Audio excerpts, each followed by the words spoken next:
Hello guys, good morning. Petsko Vlogs nga pala. So ngayon guys water change tayo ng ating dapna culture. So itong video na to para makita nyo kung paano ko inaalagaan yung aking moy na dap niya sa bago kong proseso na ginagawa. So yan, itong takip, tanggalan lang natin kasi yung takip na to guys, pang ano lang talaga to, para sa lamok, para hindi siya lamukin. Ngayon bali ang ano natin, mag-ano tayo ng dito, maglalagay tayo ng magbabawas tayo ng tubig, tapos magdadagdag tayo ng kanilang mixture. So tanggalan ko muna. So ito daming laman, no?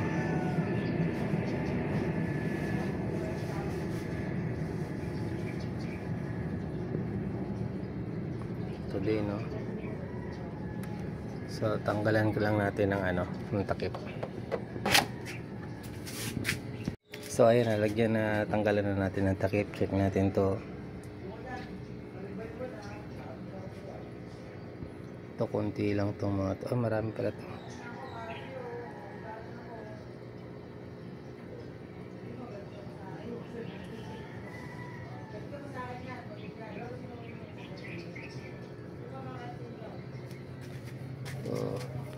Din marami din.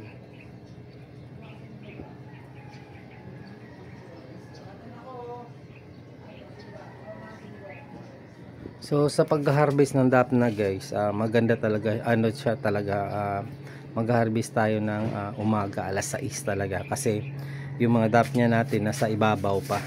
Yun ang pinaka the best na oras para magpakain ng ating isda. Kumbaga yung pagputok ng liwanag ng umaga, so yun dapat tayo mag-harvest.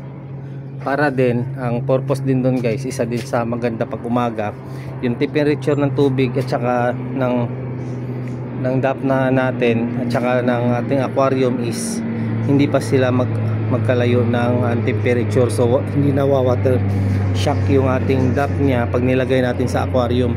Kasi pag halimbawa mga alas 10 na kasukuha ka dito, ito na natatamaan ng sikat ng araw, so medyo yung temperature niya mainit na, tapos dito malamig pa kasi nga hindi siya natatamaan ng sikat ng araw. Paglagay nyo sa dapna guys dito sa ating aquarium, pagpapakain natin, so nawawater shock yung dap niya, mamamatay sila, sayang lang yung dap niya natin. So pag umaga, kahit gaano karami ilagay mo dyan, abutin pa ng hapon yan, hindi namamatay yung ating dap niya. So ganun ang obserbahan ko nung mga nakarang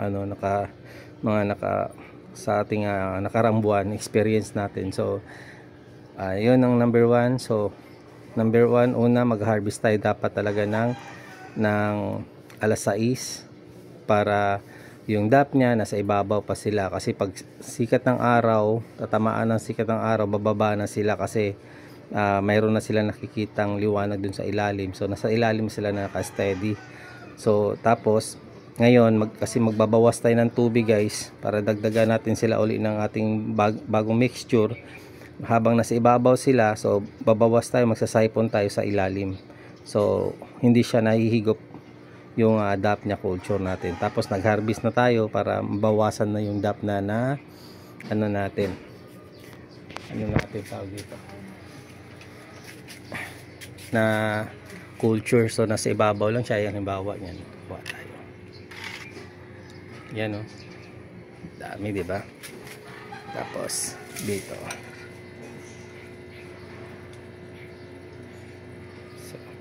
ngayon guys, ngayon nasa 5:40 pa lang, hindi pa alas 6, kaya medyo madilim pa dito din.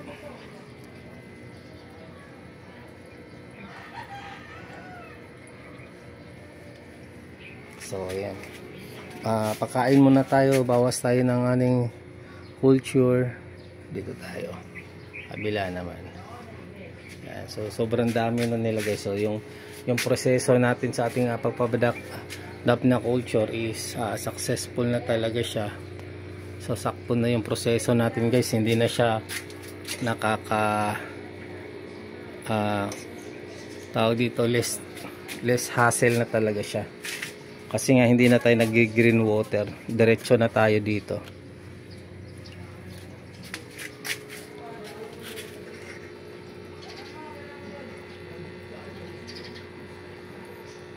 So ayan, pakainin ko muna lahat.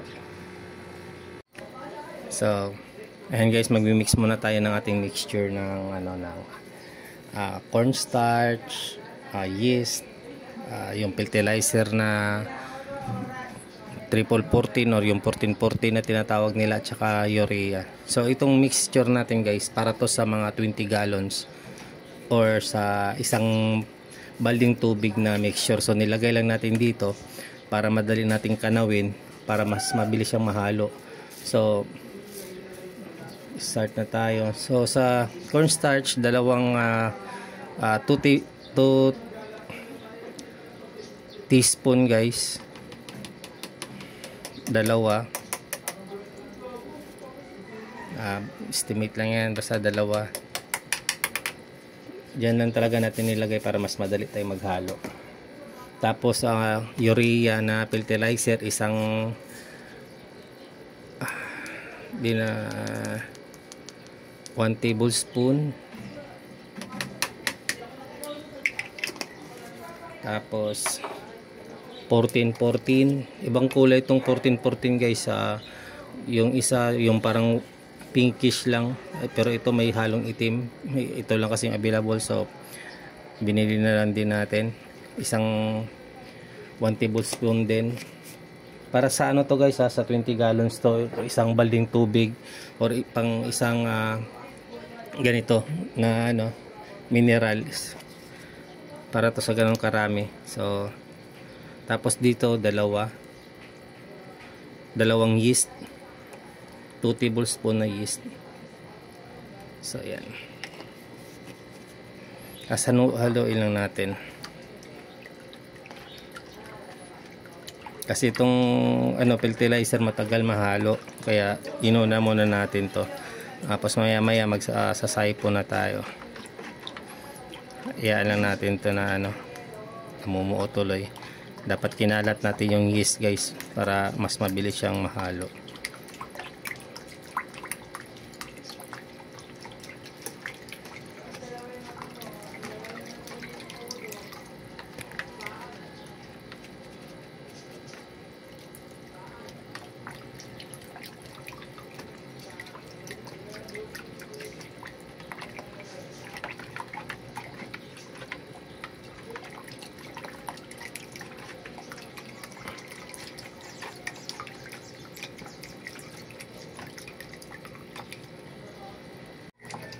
So ayun guys, after natin mahalo, yung tipong natutunaw na yung mga fertilizer, kasi yun ang matagal na matunaw, ilalagay na natin sa ating lagayan dito.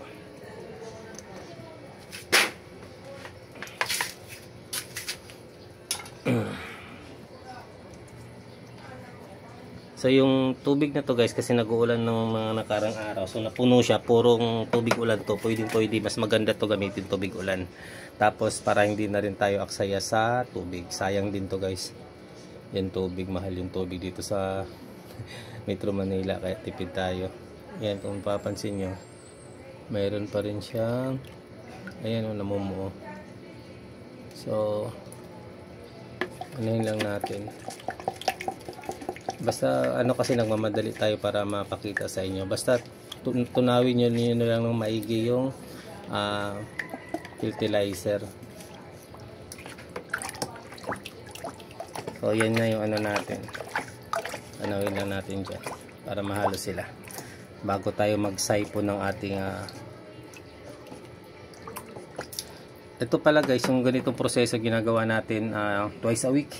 So ang schedule ko is Wednesday ngayon, Wednesday at saka Sunday. So ngayon is Sunday, para yung natin, yung dapnya natin, palagi siyang may pagkain. Kasi yung yeast na yan, pwede din niyang kainin ng ating dapnya. Tapos yung yeast at saka yung tawag dito yung cornstarch, yun naman yung magiging green water. Tapos yung fertilizer, yun naman yung nagpapataba ng green water natin or yung algae na tinatawag. So ganun ang ano niya, ang sistema nila.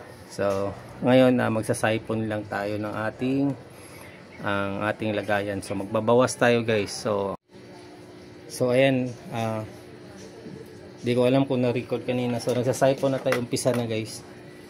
Babawasan lang natin sila ng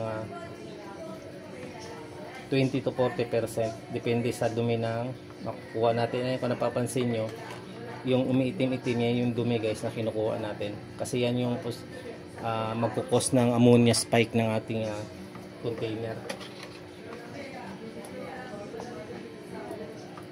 So ang pagbabawas kaya 20 to 40%, depende yan kasi sa dumi. Yan, kagaya yan, sobrang dami ng dumi na ano. Ayan o, umiitim-itim siya. Yung itim na yan, yan yung ano, magkukos ng ammonia spike ng ating lagayan. Pag wala na, so tanggalin mo na, lipat na tayo sa iba.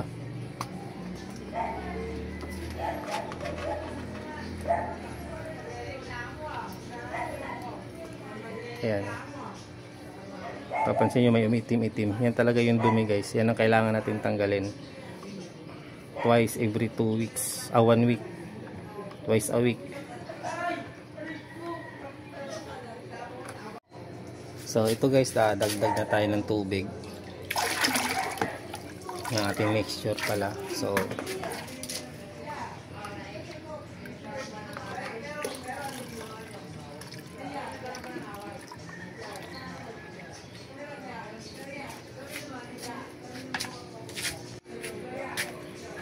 So pantay-pantayin lang muna natin, isang takal bawat ano.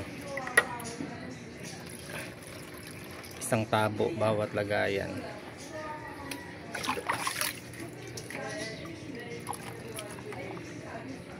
Itong ganitong bagong proseso natin sa pag-aalaga guys, ano na natin 'to ginagawa, mga 2 weeks na rin. So far padami din naman yung ano, yung DAP niya natin, kaya parang okay yung ginagawa natin na to. Kasi yung isang proseso nga medyo dalawang beses kasi yun, kasi nag-green water pa tayo, masyadong ano yan, time consuming. Ito isang proseso na lang, diretso na. Basta ulitin ko, the best na oras talaga gagawin to is umaga, alas 6, para walang water shock na mangyayari sa ating DAP nya. Pakain muna sa umaga, pagising, pakain para mabawasan sila bago tayo mag water change. So ganun lang.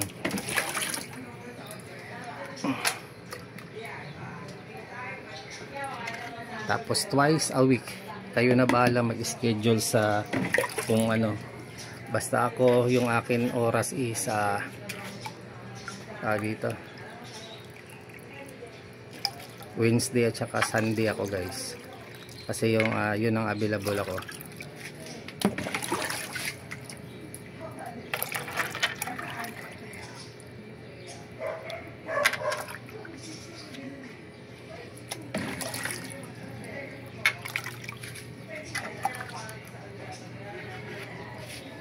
So less hassle talaga to guys, kasi nga isang beses na lang tayo magmi-mix, wala na tayong lipat-lipat, diretso na kaagad.